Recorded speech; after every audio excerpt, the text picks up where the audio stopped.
Très content d'être avec vous à l'église Doxa de Brossard. Alors, mon nom est Miguel. Certains d'entre vous me connaissent, mais peut-être que certains d'entre vous ne me reconnaissez pas. Peut-être encore tout à fait. Est-ce que c'est Miguel? Oui. Avant, j'avais des cheveux. Maintenant, je n'en ai plus. Alors, Jean-Simon, oui, oui, c'est bien Miguel. C'est bien Miguel. Très, très content d'être avec vous ce matin. J'ai vraiment été béni par votre musique, votre célébration, votre louange ce matin. D'un air épuré, simplement célébrer la gloire, la grâce, la générosité, la vie de notre grand Dieu qui porte le nom de Jésus-Christ. Alors ce matin, on m'a donné le mandat de poursuivre avec vous la série que vous avez entamée la semaine dernière sur les poisons spirituels qui parfois peuvent tellement faire du dégât dans notre vie, aussi dans la vie des autres. Et ce matin, on va parler de l'amertume. De l'amertume. Si je vous posais cette question parmi vous ce matin, est-ce qu'il y en a ici qui aiment le chocolat noir? Il y en a quand même quelques-uns. Le café. Est-ce qu'il y en a qui aiment le café? Oui, évidemment. Les endives. Est-ce qu'il y en a parmi vous qui aiment les asperges, les épinards, les aubergines, les artichauts? Ben, beaucoup de mains qui se lèvent, évidemment. Quel est le point commun de toutes ces choses qui sont tellement bonnes parfois dans nos assiettes? C'est qu'ils ont un petit goût particulier, un petit goût qui est parfois peut-être un peu râpe, rude ou même un peu piquant, peut-être même parfois pour certaines personnes, voire même peut-être un peu désagréable, hein, le côté de l'amertume. Hein, dans la cuisine, on essaie parfois d'utiliser cette saveur-là de l'amertume de différentes manières. Il y a des gens qui aiment bien l'amertume comme goût. Il y en a qui n'aiment pas du tout ça. Et souvent, ce qu'on fait, qu'est-ce qu'on fait pour composer avec cette saveur-là de l'amertume? Eh bien, on va essayer de composer avec elle en ajoutant un peu de lait, un peu de miel, une petite pincée de sel. Hein, des fois, ça fait juste adoucir le goût puis mieux savourer cette saveur-là, mais pas dans toute son intensité, admettons. Si vous prenez une aubergine, par contre, et que vous la goûtez simplement comme ça, le risque fort de vous déplaire que si vous ajoutez juste une petite pincée de sel, on dirait que oui, ça donne un petit côté piquant, mais qui est adouci par le sel. Il y a des gens qui aiment beaucoup, il y en a qui aiment moins. Par contre, si je vous parle d'un cœur qui est amer, un cœur qui est aigri, un cœur qui est exposé à un certain ressentiment, une certaine frustration, une certaine colère, un cœur qui lutte avec l'amertume, bien, ça, c'est une autre histoire. Ça va prendre plus qu'une pincée de sel pour être capable de négocier avec le côté de l'amertume que la vie, parfois, peut créer dans nos cœurs. Et lorsqu'une difficulté de la vie, parfois, nous irrite, nous agace, eh bien, ça peut, oui, créer de la rancœur, de l'irritation ou même de la colère. Comment est-ce que je suis censé réagir dans ce temps-là, dans ma vie, en tant que fils de Dieu? En tant que croyant, comment je suis censé faire face à l'amertume qui peut parfois faire du dégât dans ma vie, mais aussi celle des autres? Comment est-ce que je suis censé réagir lorsque l'amertume me frappe de plein fouet? Lorsqu'elle me ronge le cœur, ce n'est pas une question anodine, ce n'est pas une mince affaire. Parfois, c'est compliqué. La vie, parfois, nous amène des éléments, des situations où on peut se sentir injustement traité et créer de la rancœur, soit envers une situation qui arrive et qu'on ne croit ne pas mériter, ou envers une situation où quelqu'un nous a fait du mal et d'exprimer un certain désir d'assouvissement, de vengeance. Pourquoi est-ce que cette personne-là me traite avec autant de dédain, avec autant d'injustice? Pourquoi ça m'arrive à moi? Et c'est là que notre cœur peut facilement glisser vers un terrain très glissant, celui de l'amertume. L'amertume est souvent comparée à un poison. C'est-à-dire, c'est un sentiment qui peut facilement s'enliser dans tous les recoins de notre être, de notre vie et faire bien du dégât. L'amertume a cette faculté de non seulement nous empoisonner la vie, mais aussi celle des autres. Il s'agit d'un poison qui est contagieux et qui peut se répandre comme l'eau qui sort d'une rivière pour envahir tous les environs. L'amertume fait non seulement du dégât dans celui qui en souffre, mais aussi envers ceux qui n'en souffrent, ceux qui ne sont pas amers, mais faire des dommages qu'on appelle collatéraux. Il y a une espèce de contagion. L'amertume ne s'expose pas seulement à nous faire du mal à nous-mêmes, mais aussi aux gens qui nous entourent, à la communauté de l'Église. La question qui peut se poser ici, c'est la suivante. Comment l'Évangile et la personne de Jésus-Christ peut-il m'offrir une réponse adéquate face au poison spirituel de l'amertume? Un cœur qui est aigri, un cœur qui est irrité, qui est amer, qui est furieux, un cœur qui est en colère contre une situation, un cœur qui ressent de l'amertume au fond de lui et qui éprouve du ressentiment envers quelqu'un ou envers une situation précise, comment cette personne qui souffre peut se débarrasser de ce poison qui a le potentiel d'envahir tous les recoins de sa vie? Eh bien, la réponse que j'aimerais vous offrir ce matin se situe dans l'Épître aux Hébreux, au chapitre 12. Alors, ceux qui ont des Bibles, je vais vous inviter, soit sur vos téléphones ou vos Bibles en papier, à tourner avec moi dans l'Épître aux Hébreux, au chapitre 12, et je vais vous lire les versets 5 à 15 dans la version second 21. Donc, Épître aux Hébreux, chapitre 12, à partir du verset 5, je vais vous faire la lecture. Mon fils, ne méprise pas la correction du Seigneur et ne perds pas courage lorsqu'il te reprend.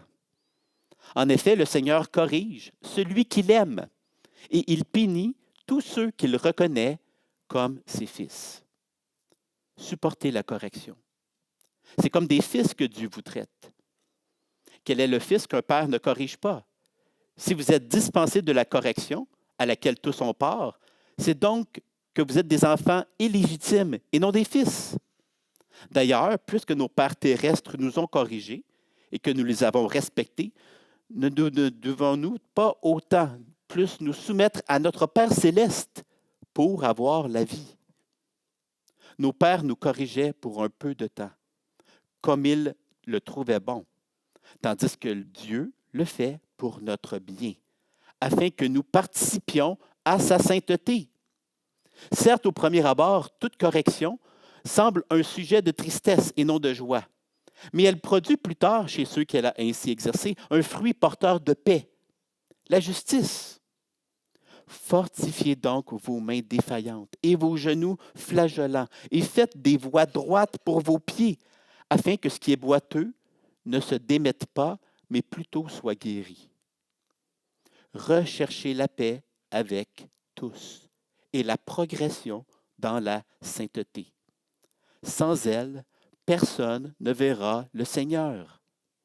Veillez à ce que personne ne se prive de la grâce de Dieu, à ce qu'aucune racine d'amertume produisant des rejetons ne cause du trouble et que beaucoup n'en soient infectés. C'était la parole de Dieu.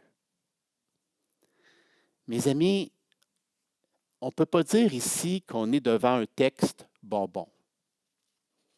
Un texte, je vous dirais, assez direct, impératif. On ne connaît pas qui est l'auteur de l'Épître aux Hébreux. On ne sait pas vraiment qui a écrit ça. On a peut-être certaines hypothèses qui peuvent être évaluées, mais il n'y a aucune, d'une certaine manière, on ne peut pas avoir de conviction absolue sur qui est l'auteur de ces lignes. Par contre, c'est un texte biblique inspiré, ça, on n'en a aucun doute.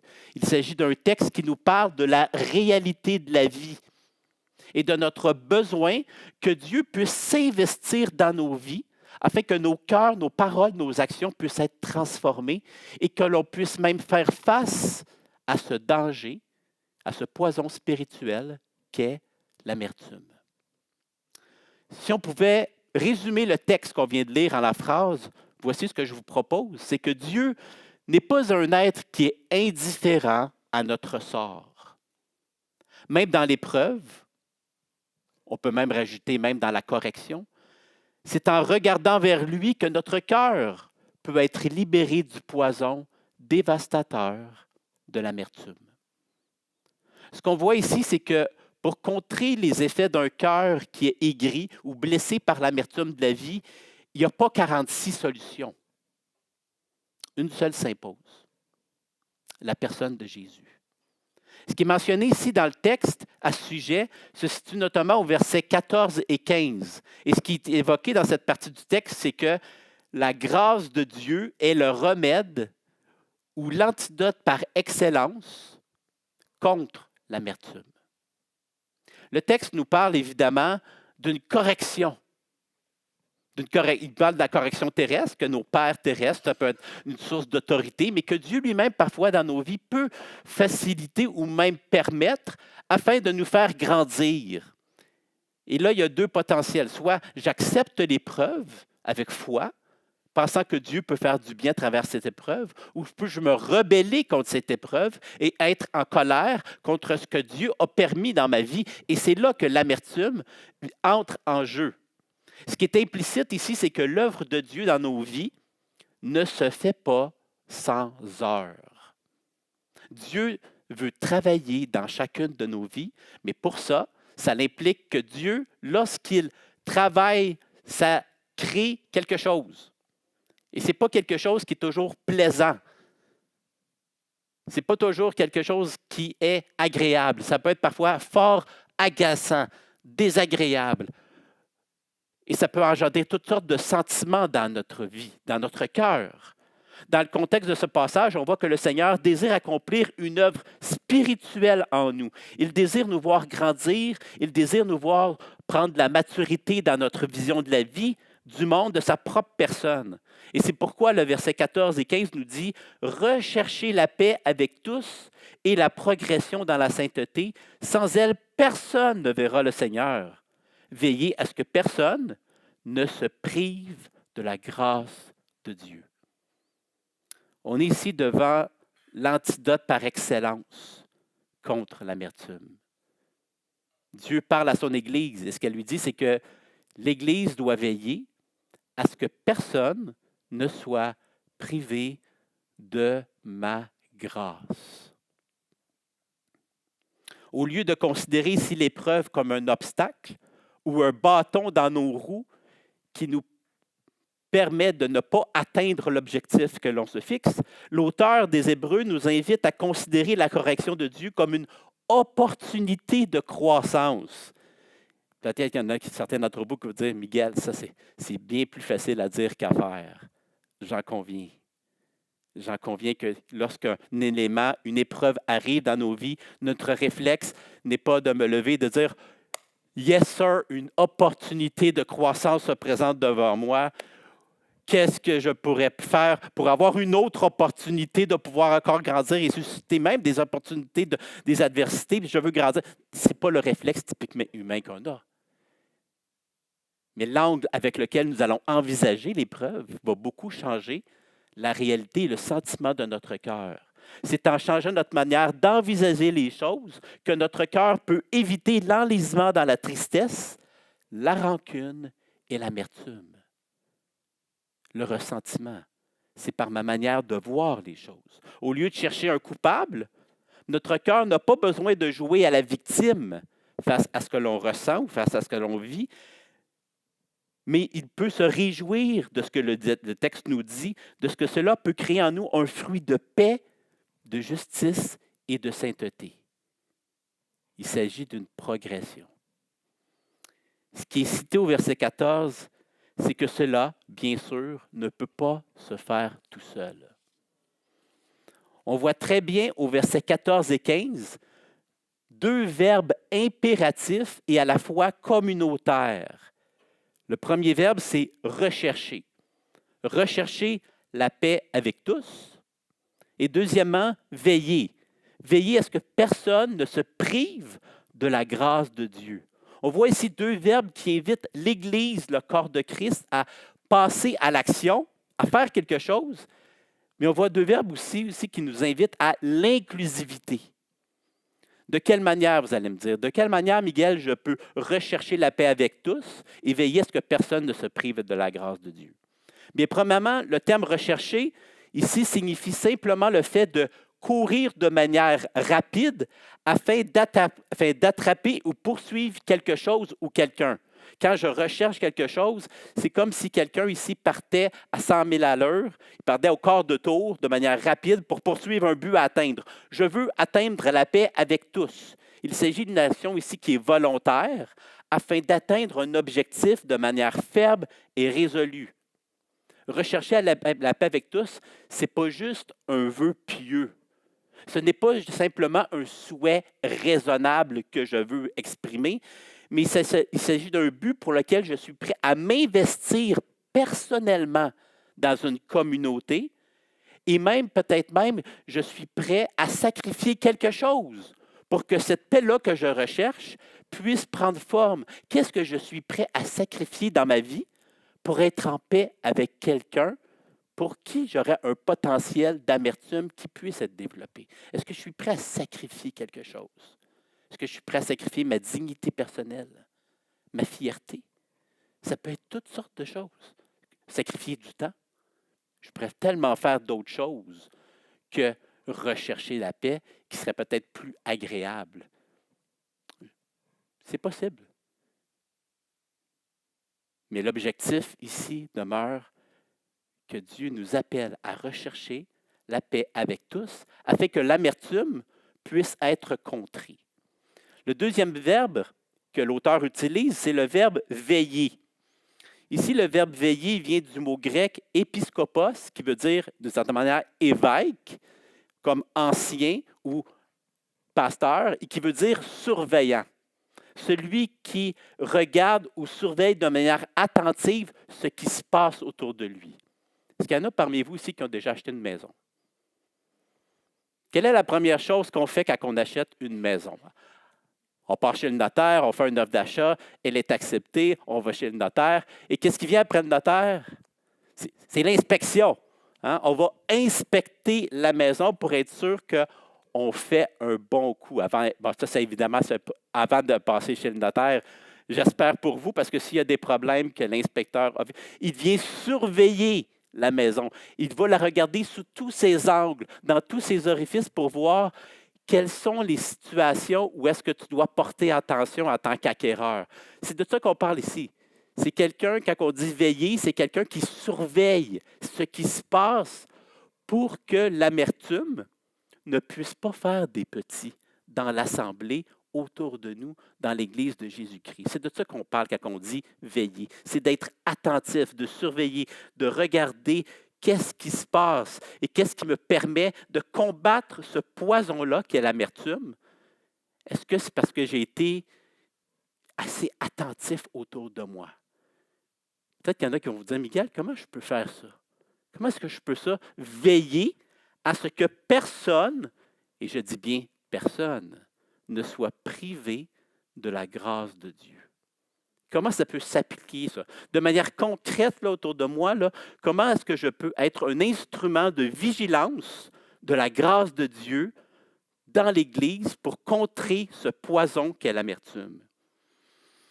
Eh bien, tout d'abord, la meilleure manière, ou je dirais la première étape pour veiller à ce que personne ne soit privé de la grâce de Dieu dans l'Église, c'est l'écoute. C'est le sens de l'écoute envers celui qui est meurtri et qui vit des moments difficiles. Lorsque quelqu'un vit une situation qui est susceptible d'engendrer de l'amertume, de la crainte, du ressentiment, un moment d'épreuve qui peut faire naître de la colère, un sentiment d'injustice, d'irritation. Lorsque quelqu'un est en proie avec ce genre de sentiment, de quoi a-t-il premièrement besoin? Il a tout d'abord besoin de ventiler. Il a besoin d'exprimer ce qui lui arrive et ce qui se passe dans le trouble de son cœur. Il a besoin de mettre des mots sur ce qu'il vit. Et pour ça, pour ventiler, pour mettre des mots sur ce qu'il vit, pour bien comprendre ce qui s'anime en lui, il a besoin d'un entourage spirituel qui soit attentif à sa situation et qui sache l'écouter.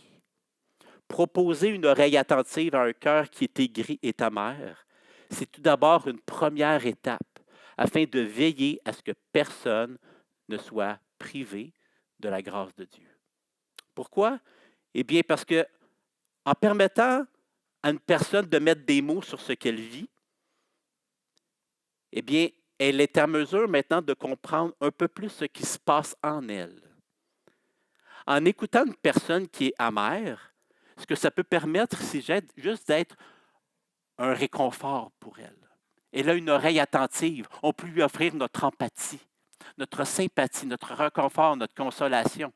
Et ça va permettre à la personne de simplement mettre des mots sur ce qu'elle vit. Et parfois, ça fait toute la différence dans notre manière d'expérimenter un sentiment qui est parfois nuisible dans nos vies. Juste de pouvoir en parler, ça peut faire beaucoup de bien. De simplement extérioriser ce qu'on le vit au lieu de le garder en nous et que ça puisse mijoter. Qu'est-ce que ça fait? Mettez un chaudron avec un contenu. Mettons une bonne soupe aux légumes dans un grand chaudron.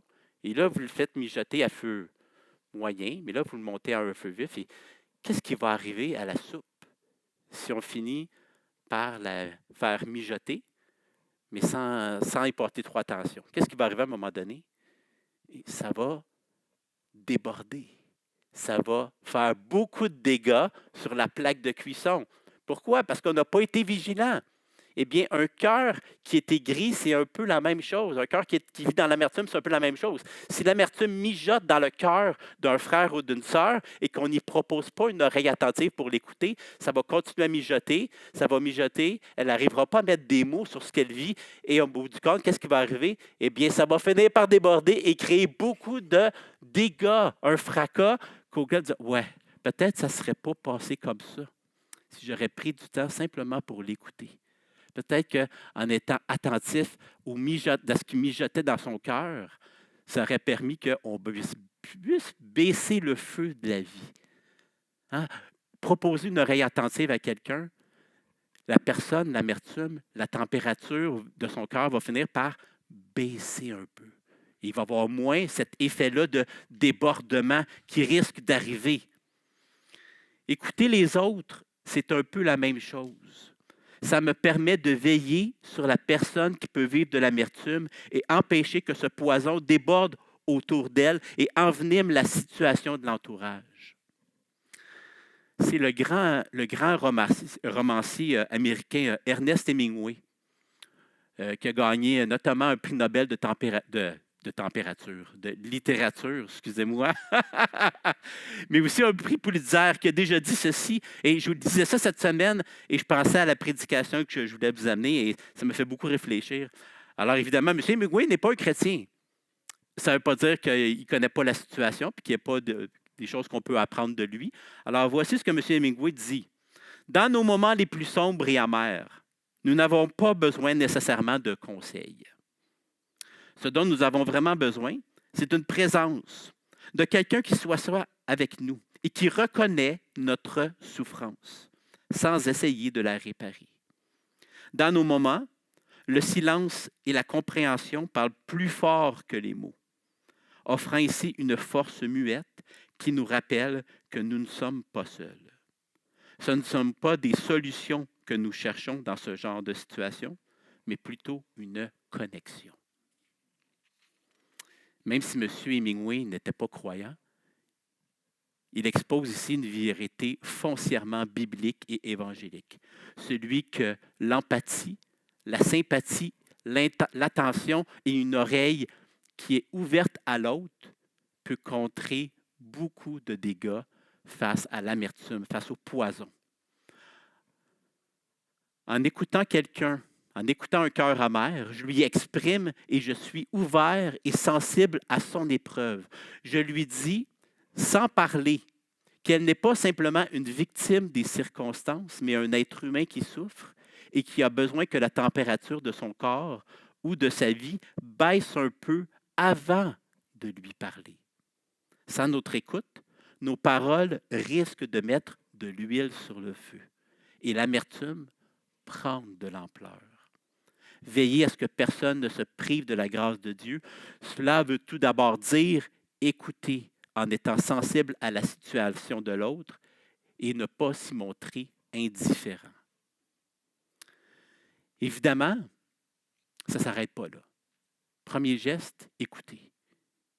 Une écoute active, une écoute simplement attentive, discrète, une écoute empathique envers la situation d'un cœur qui est envahi par l'amertume. Mais si on en reste là, c'est juste une partie du travail à faire que l'Église est appelée à faire. Quand on dit veiller à ce que personne ne se prive de la grâce de Dieu, ça commence avec l'écoute, mais ça ne finit pas avec l'écoute. Ça continue avec le fait de réfléchir avec les cœurs qui sont en proie à un certain ressentiment. Écouter quelqu'un dont le cœur est aigri et amer est un point de départ, mais la communauté spirituelle que l'Église est ne peut pas en demeurer là. Lorsque l'auteur de l'Épître aux Hébreux nous invite à veiller à ce que personne ne se prive de la grâce de Dieu, il est clair que cela fait appel bien sûr à l'écoute, mais aussi au partage, au conseil, à la communion, et je dirais même à la réflexion mutuelle d'une personne à l'autre. Pour que, évidemment, une discussion puisse prendre forme avec un frère ou une sœur qui souffre d'amertume, il doit avoir une certaine ouverture. Si je tente de placer un mot avec un cœur qui est aigri, mais que le cœur se bloque, que le cœur ne veut rien savoir, que le cœur est littéralement bloqué par un flot d'amertume qui envahit complètement la discussion et que l'on tente maintenant de la faire réfléchir, c'est parce qu'on n'a pas encore assez écouté. Dites-vous qu'un cœur qui réagit face à tout ce qu'on tente de lui dire, c'est que notre écoute n'a pas encore atteint son objectif, c'est-à-dire un échange, une discussion. Un cœur qui est fermé est un cœur qui n'écoute pas. J'aurais beau dire ce que je veux comme vérité biblique, comme conseil, si le cœur est bloqué, il n'écoute pas. Mes mots ne serviront à rien. Donc, tout ce que je peux lui offrir maintenant, c'est ma disponibilité, ma présence. Et une fois que le cœur aura été touché par ma présence, par la grâce de Dieu, et qu'il y a un échange de possible, là, il est possible de passer à une deuxième étape, celui de la réflexion spirituelle, celui de la consolation, celui du mot, celui de l'édification. Et c'est un peu dans cet angle-là que la première épître aux Corinthiens, au chapitre 14, nous parle du fameux don de la prophétie. Il y a peut-être qui va dire, Miguel, qu'est-ce que la prophétie a à voir avec l'amertume? Je vous explique raisonnablement dans mes humbles mots. Dans l'Ancien Testament, un prophète, c'était quelqu'un qui parlait ou qui révélait la grâce de Dieu en un moment précis et en des hommes précis. Ce n'est pas tout le peuple de Dieu qui était des prophètes. Certaines personnes portaient ce rôle, ce sceau, et ils révélaient la pensée de Dieu. Dans le Nouveau Testament, tout cela change complètement. Avec la résurrection de Jésus, qu'est-ce que Dieu donne à son Église de plus extraordinaire? Il donne son esprit. Dieu donne son esprit à tous les membres de son peuple. Ce n'était pas le cas dans l'Ancien Testament, mais maintenant, c'est le cas dans le Nouveau. Tout le monde possède l'Esprit de Dieu. Donc, si tout le monde possède l'Esprit de Dieu, c'est que nous sommes tous des prophètes. Chacun d'entre vous, peut-être que vous allez partir avec ça ce matin comme nouveauté, vous êtes un prophète. Pas dans le sens de l'Ancien Testament, pas dans le sens de prédiction ou de dire l'avenir, mais ce que sous-entend le terme de don de la prophétie, comme le dit le première épître aux Corinthiens au chapitre 14, ce que ça nous dit, c'est que le don de la prophétie est maintenant pour tout le monde et que, d'une certaine manière, c'est par le fait d'une consolation, d'une exhortation, d'une réflexion, d'une consolation, les uns envers les autres. Le chapitre 14 va même dire que celui qui parle en langue s'édifie lui-même, mais celui qui prophétise édifie l'Église. Il veille ainsi à ce que personne ne soit privé de la grâce de Dieu. Chacun s'encourage, chacun se console, chacun s'exhorte ou s'enseigne par l'Esprit de Dieu qui est en chacun de nous. Voilà le don de la prophétie dont parle 1 Corinthiens 14 et dont nous sommes tous, d'une certaine manière, animés. Est-ce qu'il y a des gens qui sont plus doués que d'autres pour cela? Bien sûr. Il y a des gens qui ont un don d'encouragement. C'est un don de prophétie. Il y a des gens qui ont un don de consolation, d'être capable de comprendre, d'être attentif. C'est un don de prophétie. Il y a des gens qui ont des dons de hey, te souviens-tu de telle promesse dans tel passage? C'est un don de prophétie. De comprendre la vie de Dieu, la vie du peuple de Dieu. C'est un don de prophétie. Et ce que même va dire au verset 31, 1 Corinthiens 14, c'est ceci. Vous pouvez tous prophétiser successivement, afin que tous soient instruits et que tous soient exhortés. Voyez-vous ici le lien avec veiller à ce que personne ne soit privé de la grâce de Dieu.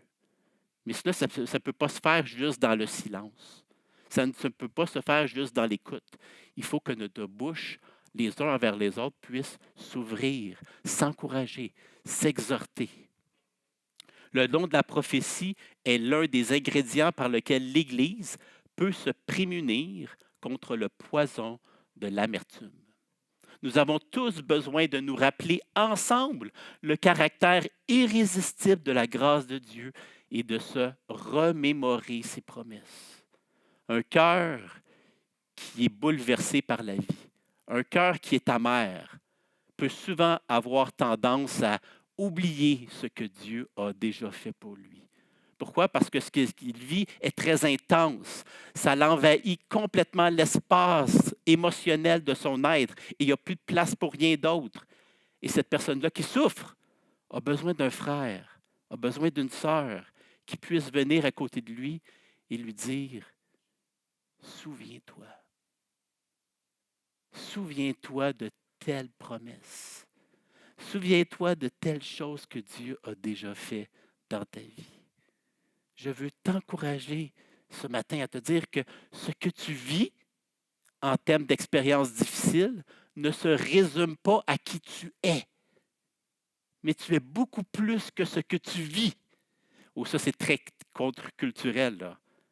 Dans le contexte où on vit aujourd'hui, je suis plus que ce que je vis. Je suis plus que ce que je ressens. Je suis un enfant de Dieu. Et c'est lui qui définit qui je suis et non pas mes sentiments d'amertume. Ça, c'est très libérateur.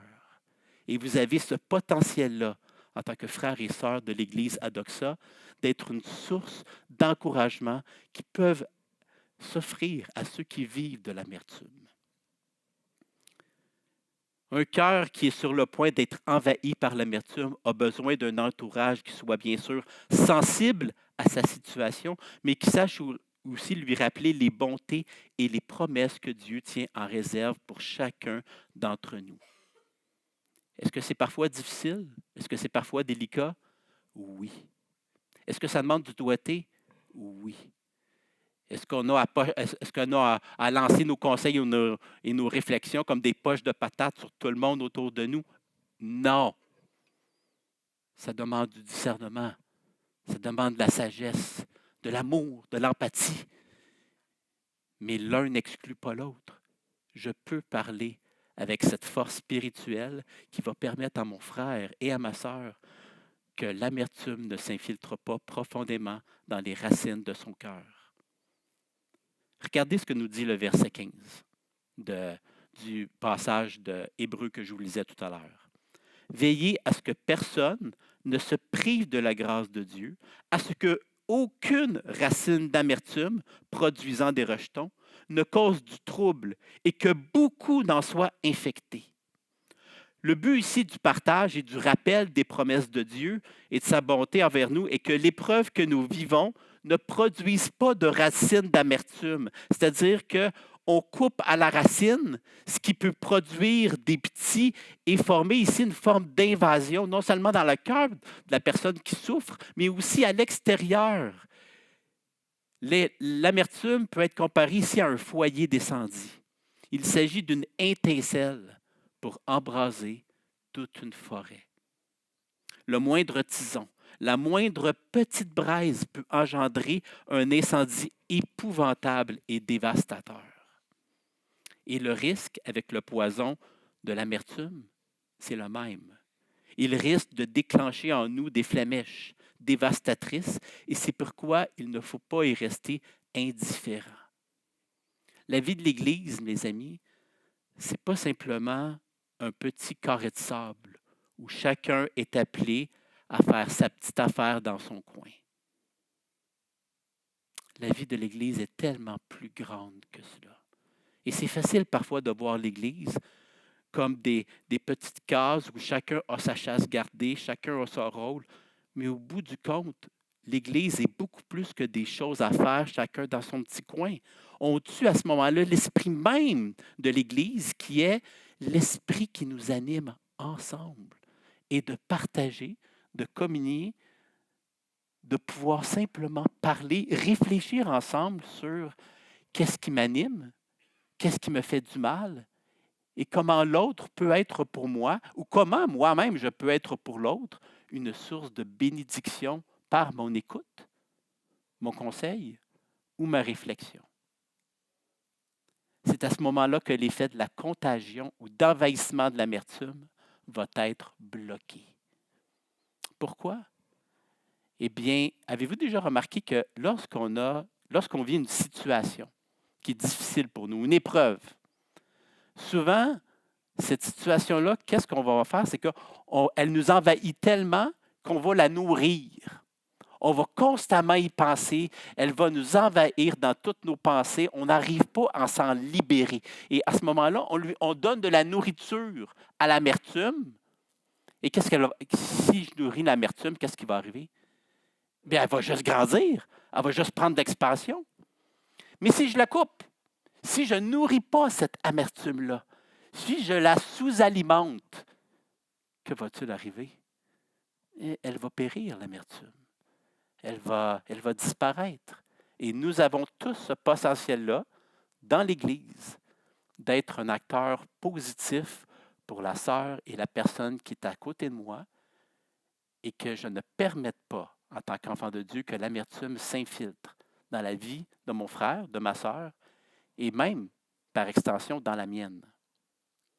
Lorsque le texte nous invite à veiller les uns sur les autres afin que personne ne se prive de la grâce de Dieu, cela nous invite aussi à nous soucier de notre entourage, à prendre soin de lui, à l'écouter, à réfléchir sur la nature profonde de Dieu, à rappeler à un cœur qui est meurtri les promesses durables et prodigieuses que Dieu a à notre égard.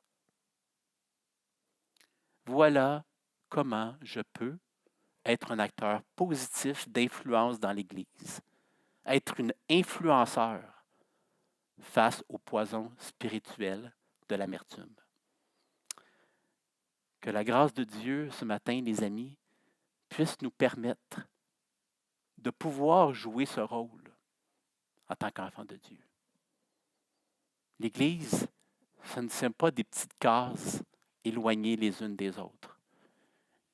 L'Église est le corps vivant de Jésus, où il rassemble par son amour, par son esprit, par sa grâce, par sa force irrésistible, chacun d'entre nous, afin que nous puissions être une source de lumière et que les gens autour de nous puissent voir une Église qui n'est pas parfaite,